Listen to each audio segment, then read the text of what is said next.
Hi guys, this is प्रेम। और अभी जो सबसे चर्चा का सब्जेक्ट है वह है central board of secondary education का सिलेबस 2020-21 जो CBSE class 9, 10th, 11th, 12th के लिए रेशनलाइज किया जाने वाला है। रेशनलाइज किया जाना मतलब कि उसे कम कर दिया जाएगा। तो कितना कम किया जाएगा और इस सिलेबस का आपके फाइनल एग्जाम क्लास 9th और 11th वालों के लिए और क्लास 10th और 12th वालों के लिए बोर्ड एग्जामिनेशन पर कितना अफेक्ट करेगा, इसी के साथ कैसे क्वेश्चन पेपर आएंगे, आपसे क्या यह सिलेबस एक्सपेक्ट करता है कि आपके जो प्रिपरेशन होने हैं डिफरेंट सब्जेक्ट के वो किस तरह से करेंगे।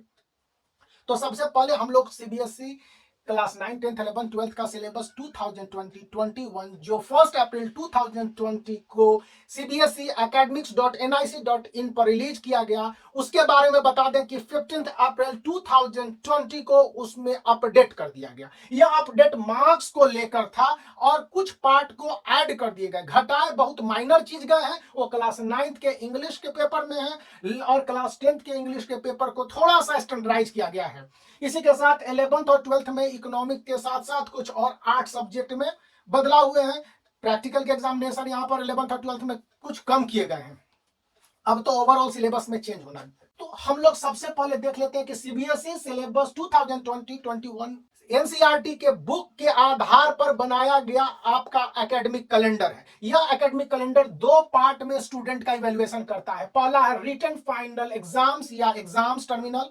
सेकंड है कि इंटरनल असेसमेंट जो 20 मार्क्स के होंगे और रिटन एग्जाम जो 70 या 80 मार्क्स के होंगे। 70 मार्क्स के 11th और 12th के science stream physics chemistry bio वाले स्टूडेंट के लिए होता है। तो उसमें वहां पर 30 मार्क्स के प्रैक्टिकल होते हैं। इंटरनल असेसमेंट उनका केवल इंग्लिश और जो सब्जेक्ट एक इंटरनल चॉइस का होता है, फिजिकल एजुकेशन ले लेते हैं, आर्ट एंड क्राफ्ट ले लेते हैं, म्यूजिक ले लेते हैं, उस हिसाब से उनके होंगे।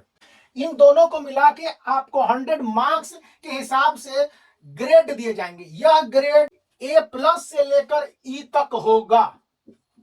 यहां पर स्ट्रिक्ट मार्क होंगे और ग्रेड का निर्धारण मार्क्स के हिसाब से किया जाएगा। इसका मतलब यह हो गया कि आप जो बोर्ड के एग्जामिनेशन के लिए पढ़ेंगे, इसका मूल और बड़ा उद्देश्य मार्क्स प्राप्त करना है।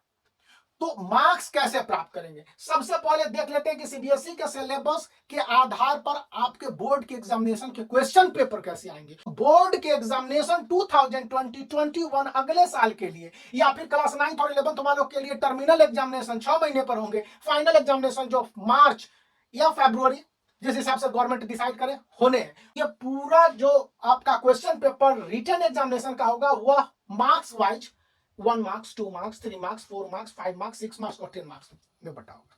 10 मार्क्स वाले बड़े question language paper Hindi, English, Sanskrit के अलावे डिफरेंट लैंग्वेज पेपर में आएंगे। अब ये लैंग्वेज पेपर में क्वेश्चन आएंगे तो क्वेश्चन किस नेचर के होंगे। क्वेश्चन होंगे MCQs, multiple choice questions, 20 marks के होंगे। Very short answer question and short answer question 30 marks के होंगे और लॉन्ग आंसर क्वेश्चन वो 30 मार्क्स के होंगे। यहां पर लिटरेचर सेक्शन हिंदी या इंग्लिश या अन्य पेपर में ये डिस्क्रिप्टिव भी हो सकते हैं, लेटर राइटिंग है, स्टोरी राइटिंग है, एक्सेट्रा। यहां पर एक बात याद रखना है कि साइंस स्ट्रीम के स्टूडेंट और मैथ के स्टूडेंट के क्वेश्चन पेपर 4 पार्ट में बटे होंगे। तो वेरी शॉर्ट आंसर और शॉर्ट आंसर के क्वेश्चन में ही 30 मार्क्स में डिवीजन होगा, या 12 मार्क्स का होगा या 18 मार्क्स का होगा। नहीं तो जनरली 3 सेक्शन में क्वेश्चन पेपर होंगे और ऐसे में एमसीक्यूज, शॉर्ट आंसर क्वेश्चन और लॉन्ग आंसर क्वेश्चन होगा।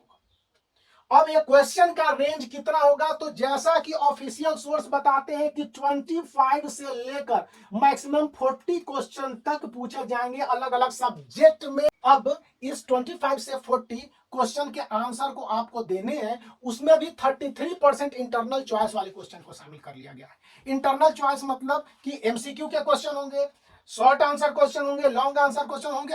इनमें आपको ऑप्शन मिलेगा कि क्वेश्चन ए बना लीजिए या उसके ऑप्शन वाले क्वेश्चन को बना लीजिए। दोनों के सेम मार्क्स रहेंगे, जो आपको अपनी सहूलियत और अच्छी जानकारी वाला हो उसी को बनाइए। ठीक है। अब सीबीएसई करिकुलम 2021 आपसे क्या एक्सपेक्ट करता है।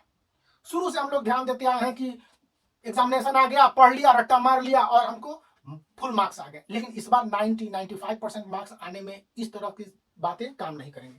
रिमेंबरिंग जो रट्टा मार होगा वो केवल 35 से 50% तक ही क्वेश्चन रहेंगे। कुल मिला के MCQs, very short answer, long answer. इसके लिए आपको अपनी मेमोरी एग्जिबिट करना होगा, के साथ बेसिक कंसेप्ट भी बताने होंगे, जैसे लॉ ऑफ इनर्शिया मोशन के किस लॉ से जुड़ा हुआ है, या जो कि डिमार्गन का लॉ क्या शो करता है। तो इस तरह के क्वेश्चन रह सकते हैं। यहां पर आपके बेसिक कंसेप्ट आते हैं। अप्लाइंग वाला 20 से 25% के बीच में लाई करेगा। तो यह question solve problem to new situations, आपको नए नए सिचुएशंस दे दिए जाएंगे और उस सिचुएशंस के हिसाब से बताना होगा, प्रॉब्लम को सॉल्व करना होगा और आपको मार्क्स मिलेंगे। यहां पर एप्लीकेशन बेस्ड क्वेश्चन है, कंसेप्ट बेस्ड क्वेश्चन दे दिए जाएंगे, थ्योरी बेस्ड और स्टोरी बेस्ड क्वेश्चन दे दिए जाएंगे। फॉर एग्जाम्पल बताया जा रहा है कि कुछ स्पीड से आप माउंटेन पर चढ़ रहे हैं और उसी समय आप देखते हैं कि एक व्हीकल कुछ स्पीड से आ रही है, तो दोनों के बीच में मोशन का डिफरेंस पूछ सकता है। तो वह यहां पर आपने जितने भी लॉ पढ़े हैं उस हिसाब से अप्लाई करने होंगे।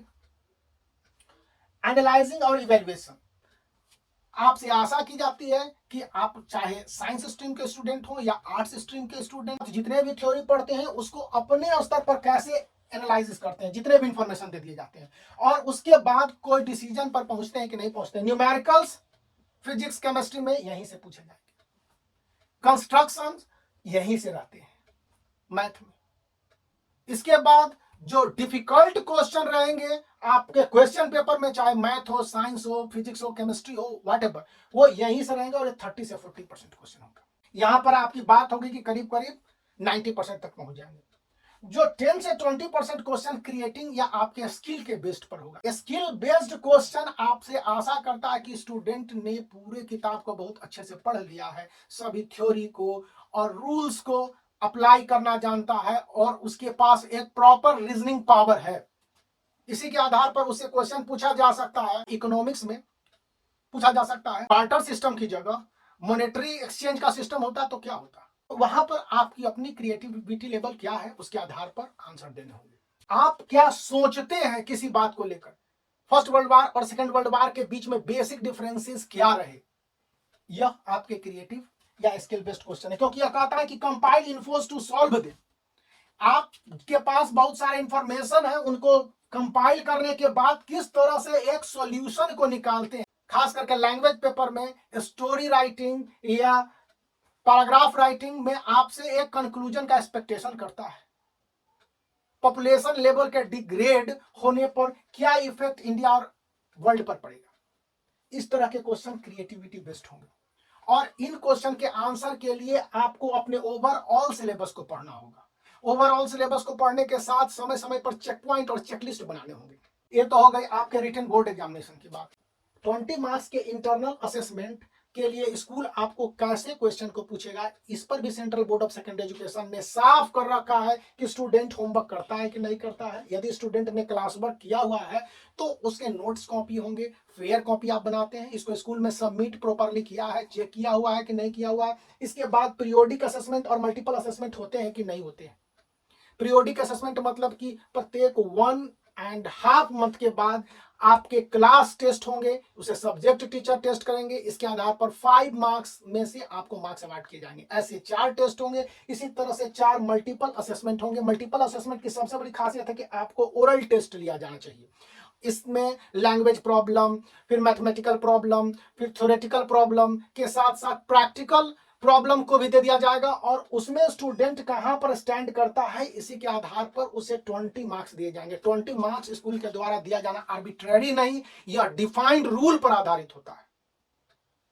और यह 80 मार्क्स और 20 मार्क्स या साइंस स्ट्रीम वालों के 70 मार्क्स और 30 मार्क्स के प्रैक्टिकल के आधार पर ही ग्रेड A+ से लेकर E* तक होगा। E* का मतलब आप बहुत अच्छे से समझ रहे हैं कि central board of secondary education fail जैसे शब्द को अपने सिलेबस और रिजल्ट से निकाल दिया है, मतलब उनको उसी क्लास में रहने के लिए कहेगा। All the best. If you consider my attempt good, then make the black thumb blue and subscribe to the